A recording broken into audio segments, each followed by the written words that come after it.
Hello everyone, we have some questions as doubt from our bio portion. Let's say them one by one.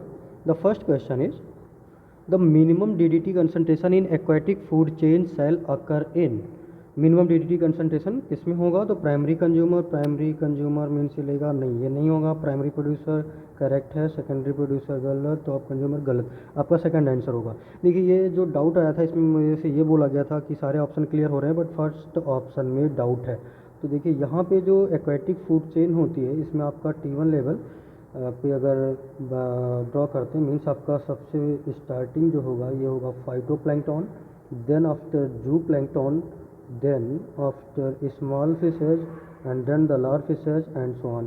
तो ये आपका T1 level होगा, ये T2 होगा, T3 and so on. अब इसको अगर हम प्रोड्यूसर लेवल से प्रोड्यूसर तरीके से देखते हैं तो ये आपका प्रोड्यूसर होगा और ये प्राइमरी प्रोड्यूसर और आइडियली केवल प्रोड्यूसर भी बोल सकते हैं। ये आपका सेकेंडरी प्रोड्यूसर होगा, ये थर्ड टर्सरी होगा एंड सो ऑन। बट अगर इसको कंज्यूमर प्रोस्पेक्टिव व्यू से देखते हैं तो आपका जो कंज्यूमर है होगा ये तो ऑलरेडी प्रोड्यूसर है, तो ये जो होगा ये कंज्यूमर नहीं होगा। मीन्स कंज्यूमर जो स्टार्ट होगा यहाँ से और जहाँ से स्टार्टिंग होती है वही प्राइमरी होता है। ये प्राइमरी कंज्यूमर एंड ये secondary consumer and so on. Means primary consumer और secondary producer is a same thing, उसमें कोई डिफरेंस ही नहीं होता। तो अगर आप थर्ड ऑप्शन समझ में आता है कि ये गलत है तो ये भी गलत है, बिकॉज ये आपका T2 लेवल शो करेगा, T2 लेवल को रिप्रेजेंट करेगा, ये T1 को करेगा और ये तो टॉप को करेगा, तो आपका सेकंड ऑप्शन करेक्ट होगा। Okay, now the next question is long day plants produce flowers when they expose to any duration of light, गलत है। Light period longer than a critical day length, absolutely right. Light period longer than 12 hour, this may also will correct for some plants, none of this equal. देखिए यहाँ पे दो option आ रहे हैं, तो सबसे पहले देखिए ऐसे मेन एग्जाम में अब ऐसे क्वेश्चन आने बंद हो गए, कंफ्यूजिंग नहीं किए जाते हैं, इसलिए थोड़ा कन्फ्यूजन दे रहा है। बट आपका मोस्ट करेक्ट जो ऑप्शन होगा वो ये होगा, क्योंकि ये बिल्कुल करेक्ट स्टेटमेंट है। ये है आपका अकॉर्डिंग टू एनसीईआरटी, जो एनसीईआरटी मेंशन करती है कि different plants have different photo period. So there may be some plants for which the photo period may be longer than 12 hours. So this is also correct, but the most correct one will be the second option. So the answer will goes to the second in this question. But आप इसको remember रखिएगा कि ऐसे question नहीं आएगा तो बहुत इसमें डाउट में नहीं पड़ना। Okay, now the next question, choose correctly matched pair, इनमें से करेक्ट मैच्ड पेयर बताना है। एप्नोडाइटिस फोर लेम मॉडिफाइड इनटू विंग्स, गलत है। ये आपका सी वर्ड होती है तो इसमें विंग्स नहीं फ्लीपर हो जाते हैं, ये गलत है। सेकंड है ornithorhynchus mammary glands with nipples, no there is no nipple, it is prototherians and prototherians में कोई निपल नहीं होता है। मेटाथेरियन एंड यूथेरियन में निपल्स होते हैं बट प्रोटोथेरियंस में मेमरी ग्लैंड विदाउट निपल्स होते हैं। ओके, सो दिस इज गलत। Micropus it is metatherians and metatherians cloaca is present, no this is also wrong because cloaca is only present in prototherians.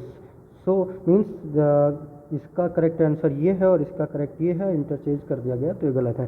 तो आपका जो last है means ये आपका correct होगा। पेस्टिकुलर पैरेट अपर जब मूवेबल, यस इसमें मूवेबल होता है, ये एक्सेप्शनली होता है, आप इसको अलग से याद रख सकते हैं। वैसे एनसीईआरटी का क्वेश्चन है नहीं तो इतना ध्यान देने की जरूरत नहीं, बस आप एक बार देख लिए और स्किप कीजिए, क्योंकि अपर जो होते हैं ये जनरल केस में इमोबाइल होते हैं बट पैरेट के केस में मोबाइल होते हैं। Okay, now the next question, find out the enzyme which is activated by AMP और ADP and inhibited by ATP। ये आपका एंजाइम पोर्शन का है, ये आपके मॉड्यूल्स वगैरह में मिल जाएंगे, ये भी आउट ऑफ एनसीईआरटी है। तो इसका आंसर आपको डायरेक्ट याद रखना होता है। आपका सेकंड फास्फोफैक्टोकाइनेज, ये बहुत इंपॉर्टेंट तो नहीं है बट हाँ इसलिए इंपॉर्टेंट बोल सकते हैं बिकॉज ये जो एंजाइम होता है ये काफ़ी इंपॉर्टेंट होता है। जनरली क्वेश्चंस पूछे जा चुके हैं प्रीवियस ईयर में भी और थोड़ा इंपॉर्टेंट होता है। एक्चुअली इस एंजाइम के लिए आपको 3-4 चीज़ें जो याद रखनी हो याद रखें। इसका जो फास्फोफैक्टोकाइनेज होता है ये ग्लाइकोलाइसिस के सेकेंड स्टेप में आता है और इसका जो कोफैक्टर होता है वो Mg+2 होता है। इस एंजाइम को पेस मेकर भी बोलते हैं, पेस मेकर एंजाइम एंड इसको स्पीड लिमिटिंग और major regulatory enzyme of glycolysis भी बोलते हैं। ग्लाइकोलाइसिस एक्चुअली ये जो एंजाइम है ये जो जिस स्टेप पे काम करता है, मैं आपको इसमें थोड़ा एलोबरेट करता हूँ। एक मैंने डायग्राम अटैच किया, फ्लो चार्ट, ये आपका एलन के बायोमेजिका में मिल जाएगा। ये जो स्टेप होता है इसको कंट्रोल पॉइंट रिएक्शन बोलते हैं। ये स्टेप आपका थोड़ा इंपॉर्टेंट होता है ग्लाइकोलाइसिस का। कंट्रोल पॉइंट रिएक्शन होती है, इसमें एक एटीपी का यूज होता है और एक एटीपी का फॉर्मेशन होता है। यहाँ पे फास्फोफैक्टोकाइनेज होता है जो कि पेस मेकर या फिर स्पीड लिमिटिंग एंजाइम बोलते हैं, और इसका कोफैक्टर Mg+2 होता है। इसके लिए जो आपका पायरुवेट फाइनल बनता है, ये TCM एंटर करने के बाद TCA से जो ATP और सिट्रेट बनते हैं, सिट्रेट इसके लिए एक्टिवेशन का काम करता है और ATP इनहिबिशन का काम करता है। एंड ADP एंड AMP ये दोनों एक्टिवेशन का काम करते हैं। तो बाकी और यहाँ पे जो फ्लो चार्ट में ये हेक्सोकाइनेज के लिए दे रखे हैं, ये भी इंपॉर्टेंट इतना नहीं है, पायरुवेट वाला भी इंपॉर्टेंट नहीं है। बेसिकली आपके ये तीनों इंपॉर्टेंट नहीं है, बट आप इसको ध्यान में रख सकते हैं बिकॉज ये थोड़ा फ्रिक्वेंटली आस्क किया जाता है क्वेश्चन, तो आप इसको ध्यान में रख सकते हैं। बाकी इसमें डीप में जाने की जरूरत नहीं है। ओके, हाँ, इसमें एक इंपॉर्टेंट चीज़ आप ध्यान रख सकते हैं, जो AMP, ADP एंड ATP होता है, इनका फुल फॉर्म में भी पूछा जा सकता है। ये आपके adenosine monophosphate, adenosine diphosphate and adenosine triphosphate होते हैं। ये आपका न्यूक्लियोसाइड होता है।